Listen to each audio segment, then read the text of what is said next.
Thanks for the bailout, bro. I'll take it from here.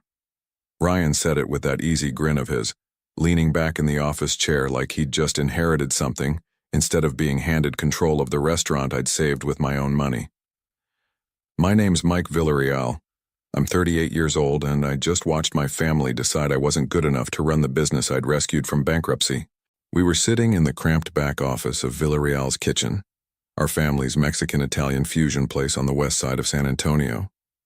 3 months ago, this restaurant was 72 hours away from closing forever.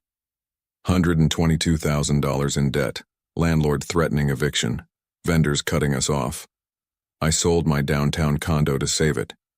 Every penny of equity I'd built up over 5 years, gone.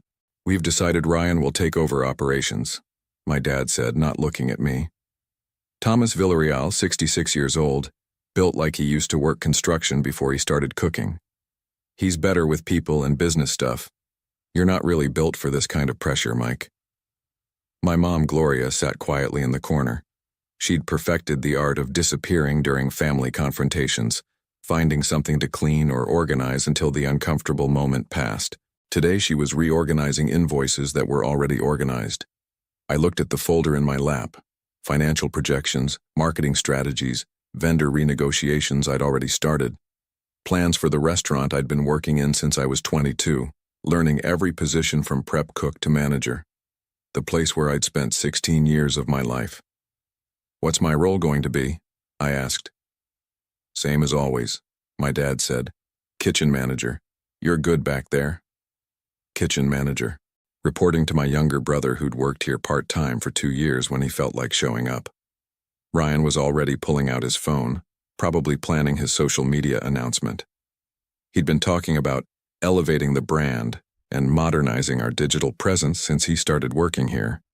Meanwhile, I was the one who'd figured out how to cut food costs without losing quality, who'd trained 3 generations of line cooks, who'd kept this place running when nobody else could.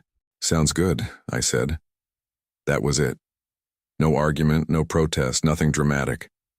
I closed my folder, stood up, and walked out through the dining room I'd helped redesign twice, past the family photos spanning 4 generations, through the front door my great-grandfather had painted by hand in 1987.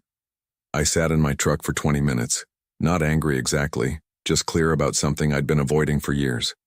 Then I pulled out my phone and called the property manager. The thing about being the reliable son is that people stop noticing when you're being reliable. They just expect it. Growing up, Ryan was the charmer. Easy smile, quick wit, could talk his way out of trouble or into opportunities. I was the worker. Steady, dependable, invisible when things were going well, essential when they weren't. When my parents opened Villarreal's Kitchen in 1999, I was 14. Ryan was 11. I started washing dishes that summer and never really stopped. By 18, I was running prep on weekends. By 25, I was managing inventory and training new staff. By 30, I knew every aspect of the operation better than my parents did. Ryan went to college for marketing, worked at an advertising firm downtown, dated a rotation of women who looked great in photos. He'd show up at family dinners with stories about client presentations and industry networking events. My stories were about vendor negotiations and equipment repairs. Mike's the backbone of this place, my dad would tell people. But Ryan, he's got vision. Vision apparently meant posting pictures of our food on Instagram and suggesting we add Korean fusion items because they were trending on social media. Never mind that our customers came for traditional Mexican-Italian combinations that my grandmother had perfected over decades. When the pandemic hit in 2020, everything changed. We lost 60% of our revenue in 2 months. My parents had never been good with financial planning. They were passionate about food and family, but numbers made them nervous. They started falling behind on everything: rent, utilities, supplier payments, equipment loans. By late 2023, we owed $122,000, and the landlord was talking eviction. My parents had already mortgaged their house twice. Ryan was living paycheck to paycheck in a shared apartment. I had my condo downtown, bought it in 2019, built up decent equity. It's just temporary, my dad said when I offered to sell. Once business picks up, we'll pay you back. I knew it wasn't temporary, but I did it anyway. Used every penny from the sale to settle our debts. The landlord insisted on transferring the commercial lease to my name since I was writing the checks. Made sense from his perspective. He wanted someone financially responsible as the primary leaseholder. I agreed without thinking much about it. Family is family. But over the past 3 months, I'd started noticing things. Ryan would arrive late, leave early, spend most of his time taking photos for social media. When suppliers called with problems, they asked for me. When equipment broke, I fixed it. When staff had questions about scheduling or procedures, they came to me. My dad would watch Ryan charm customers in the dining room and see the future of the business. He'd watch me handle a kitchen crisis or negotiate with a difficult vendor and see Tuesday. Ryan was better with people. I was just good at keeping things running. I didn't drive home after the meeting. Instead, I ended up at Brackenridge Park, sitting on a bench near the river, thinking about the last 16 years of my life. The realization wasn't dramatic. It was quiet, like most true things are. My family had never seen me as anything more than reliable muscle, good for heavy lifting, problem-solving, crisis management, but not leadership material, not worthy of respect or decision-making authority, certainly not capable of running the business I'd just saved with my life savings. They'd looked at me sitting there with financial projections and growth strategies, and decided I wasn't built for management pressure. After 16 years of watching me handle every pressure this place could throw at someone, but Ryan could make customers laugh, so Ryan got to be the boss. My phone rang. The property manager.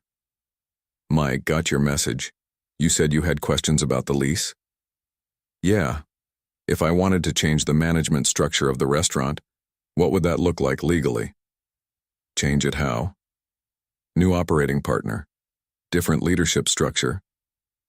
He was quiet for a moment. "Well, you're the primary leaseholder. As long as the business maintains current rent payments and insurance, you can structure operations however you want. You thinking about bringing someone in?" I told him about Lucia Ortega. I'd been mentoring her for the past year. She was a line cook at a restaurant downtown, but she had real talent and a growing social media following. Food Network had featured one of her pop-up events. She'd mentioned looking for the right partnership opportunity.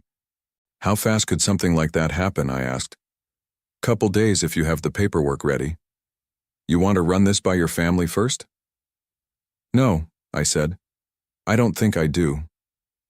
That evening, I called Lucia from my apartment. It was late, but she answered. "Lucia, it's Mike from Villarreal's Kitchen. Als, you have a few minutes to talk?"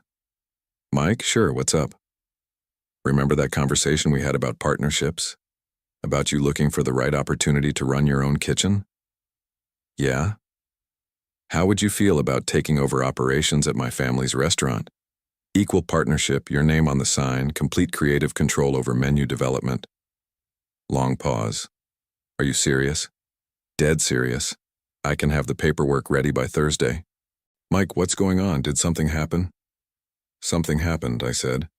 "I finally stopped pretending my family respected me." "And you want to partner with me?" "I want to partner with someone who understands that good food and good business aren't mutually exclusive. Someone who earned their skills instead of inheriting their position." "When do we start?"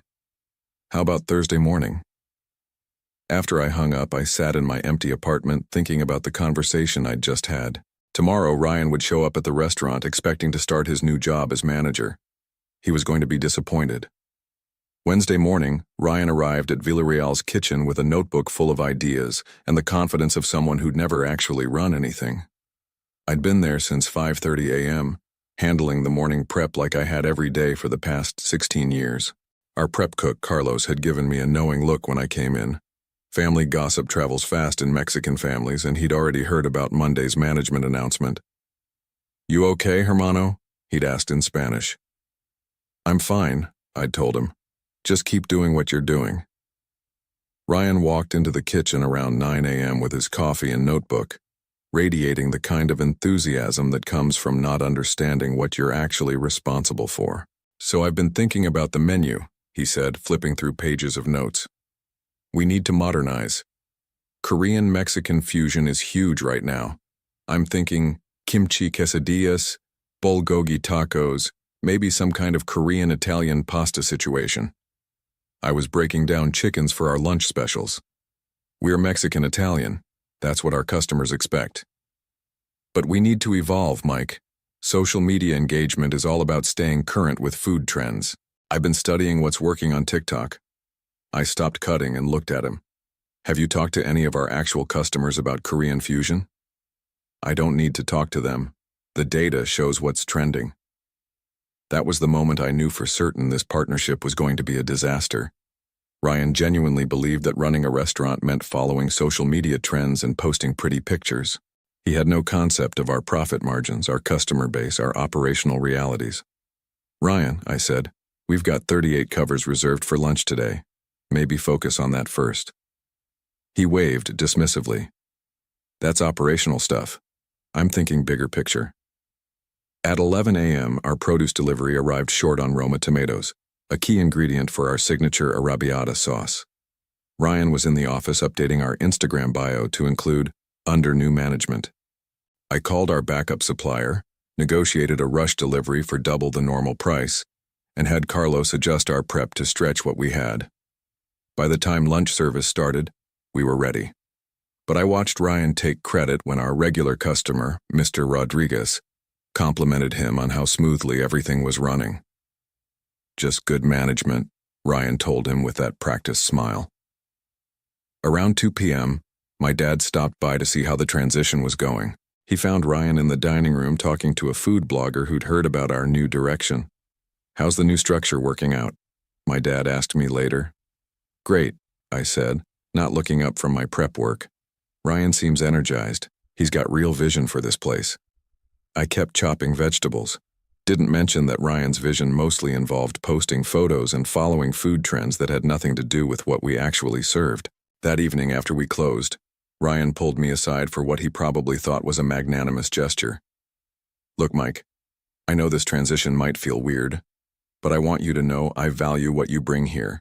The kitchen management, the day-to-day operations, you're really solid at that stuff. He said it like he was doing me a favor by acknowledging my competence at the job I'd been mastering for 16 years. I was thinking we could formalize your role, he continued. Kitchen manager with a small raise, make it official. Kitchen manager reporting to him. A small raise for the guy who'd liquidated his savings to save the restaurant. I'll think about it, I said. That night, I finalized the partnership agreement with Lucia. We were meeting at 6 a.m. Thursday to sign papers and begin the transition. Ryan had no idea what was coming. Thursday morning arrived gray and cold, the kind of January weather that keeps San Antonio quiet. I got to the restaurant at 5 a.m. and started going through financial records systematically, something I should have done months ago. What I found was worse than I'd expected. The $122,000 in debt I'd paid off was just the visible part. We still owed $31,000 to various vendors on extended payment plans my parents had negotiated without telling me. Our food costs were running at 37% of revenue when industry standard was 28 to 32. We were bleeding money on waste, over-ordering, and expired inventory that no one was tracking properly. But the real discovery came when I found emails on my dad's computer that he'd forgotten to delete. 6 months of correspondence with a commercial real estate agent about selling the restaurant. The emails went back to August, before I'd sold my condo, before the family meeting, before any of this started. My dad had been exploring putting Villarreal's kitchen on the market and retiring on the proceeds. The real estate agent's assessment was brutal. Current value approximately $180,000 given debt load and deferred maintenance. Recommend resolving financial issues and establishing consistent profitability before listing. Timeline, 12 to 18 months for optimal sale conditions. My dad had replied asking about accelerating the timeline. The agent suggested bringing in energetic management to improve the restaurant's appeal to potential buyers. Everything clicked into place. They hadn't made Ryan manager because they believed in his abilities. They'd made him manager because they needed someone with a public face to make the business look attractive before selling it. They were planning to cash out using the money I'd provided and leave both Ryan and me with nothing. Lucia arrived at 6 a.m. with a box of her knives and a thermos of coffee. You look like you've seen a ghost, she said. I showed her the emails, watched her face change as she read. They were going to sell the whole time? Looks like it.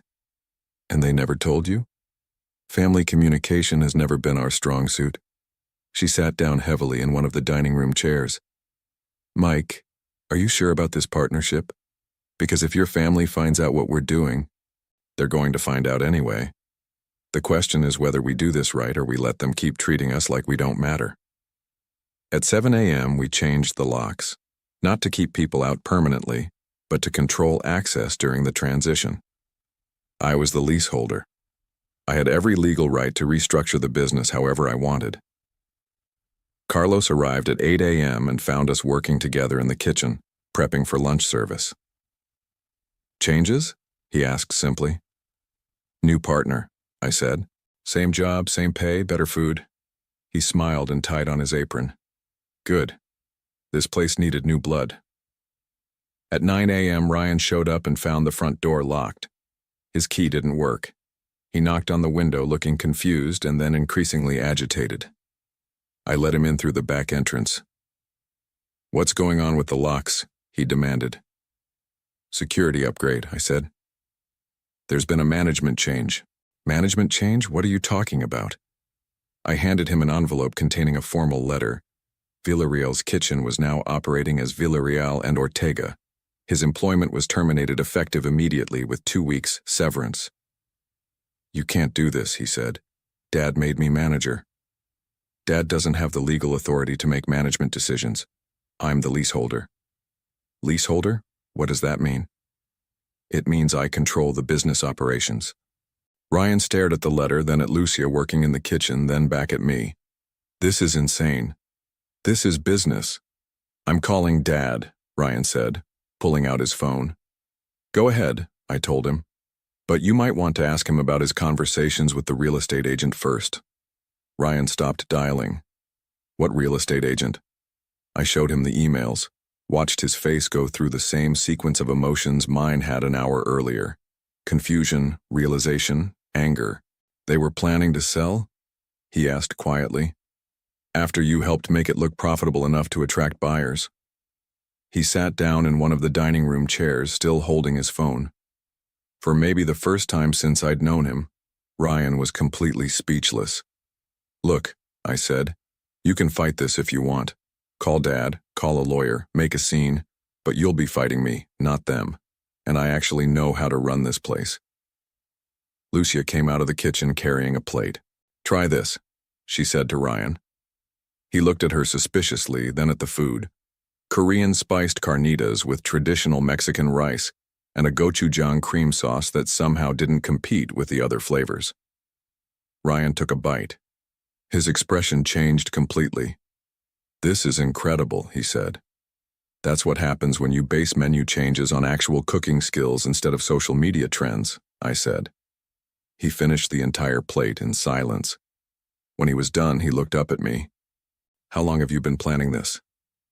Since Monday night. Seriously? Sometimes the right decision doesn't take long to make. Ryan nodded slowly. What about Mom and Dad? What about them? Are you going to tell them what you found out? About the selling? That's up to you. He considered this. Can I ask you something else? Sure. Do you think I would have been good at this, managing the restaurant? I looked at him sitting there, really looked at him, maybe for the first time in years. He wasn't a bad person. He was just someone who'd been handed something he wasn't qualified for by people who didn't understand what qualification meant. I think you would have tried, I said. But trying isn't enough when you're responsible for people's livelihoods. He nodded. Fair enough. At 10 a.m. we opened for business as Villarreal and Ortega. Our first customer was Mr. Rodriguez, who'd been coming here twice a week for 8 years. New sign? He asked. New partnership, Lucia said, bringing him his usual coffee. Same great food, some exciting additions. As long as you don't mess with my chile rellenos, he said. Never, she promised. The lunch rush went smoothly. Better than smoothly. Lucia's presence in the kitchen elevated everything. Her technique was cleaner than mine. her flavors more complex. Customers noticed.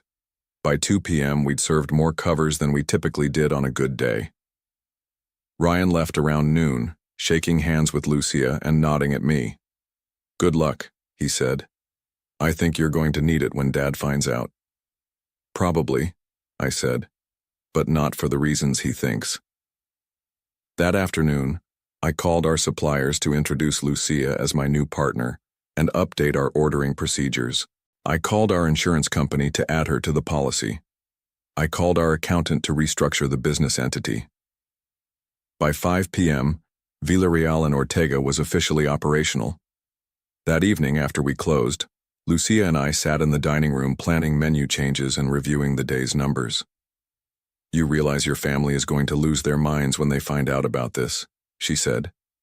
"Probably. And you're okay with that?" "I'm okay with a lot of things I wasn't okay with 3 days ago." My parents showed up Friday afternoon. I was in the kitchen working on prep for dinner service when I heard my dad's voice in the dining room, loud and agitated. He was talking to our hostess, demanding to know where Ryan was and what had happened to the locks. "Where's Mike?" he asked. "Kitchen," she said quietly. My dad pushed through the swing doors like he still owned the place. My mom followed behind him, looking smaller and more uncertain than usual. "What the hell is this?" He was holding the partnership papers Ryan had shown him. "You can't just restructure the business without consulting us." "Actually, I can," I said, not looking up from the onions I was dicing. "I'm the leaseholder." "We're your parents. And I'm the person who saved your restaurant with his own money." My mom stepped forward. "Mike, we need to discuss this as a family." I stopped cutting and looked at her directly. "Are we discussing it the same way we discussed selling the restaurant?" The kitchen went completely quiet. Even Lucia stopped what she was doing. "Selling?" my mom asked. "What are you talking about?" I pulled out my phone and showed them the email thread with the real estate agent. Watched my mom's face change as she read. "Thomas," she said, "you told me those conversations were just preliminary. You said we weren't making any decisions." My dad's face was red. "We needed to explore our options." "Our options," I repeated, "after I liquidated my savings to give you those options." "That money was a loan," he said. "Show me the paperwork." "We don't need paperwork. We're family." I nodded and went back to my prep work. "Well, this family business is now called Villarreal and Ortega. You can see yourselves out." "Mike," my mom said quietly, "please don't do this." I looked at her. "Do what? Run a successful restaurant? Treat my partner with respect? Make decisions based on competence instead of favoritism?" My dad stepped closer. "This is still our restaurant." "No," I said. "It's mine." 8 weeks later, Villarreal and Ortega was thriving in ways the original restaurant never had. Lucia's menu additions had brought in new customers while keeping our regulars happy. Her social media presence was driving traffic we'd never experienced. Food and Wine magazine was sending a photographer next month to feature us in an article about innovative Mexican-Italian fusion in Texas. Our food costs were down to 29%. The deferred maintenance was completed. We'd hired 2 additional line cooks and increased wages for our existing staff. Most importantly, we were profitable. Actually profitable, not just breaking even. Ryan stopped by occasionally, usually late in the evening when we were closing. He'd gotten a job at a marketing firm downtown and seemed genuinely happier. The pressure of trying to manage something he didn't understand had lifted. "How are Mom and Dad handling everything?" I asked him one night. "Dad's still angry. Mom keeps asking if you'll come to Sunday dinner." "What do you tell her?" "That you're building something they didn't think you could build." My parents never formally apologized, but they stopped fighting the partnership after the first month. Hard to argue with success when the restaurant was busier than it had ever been.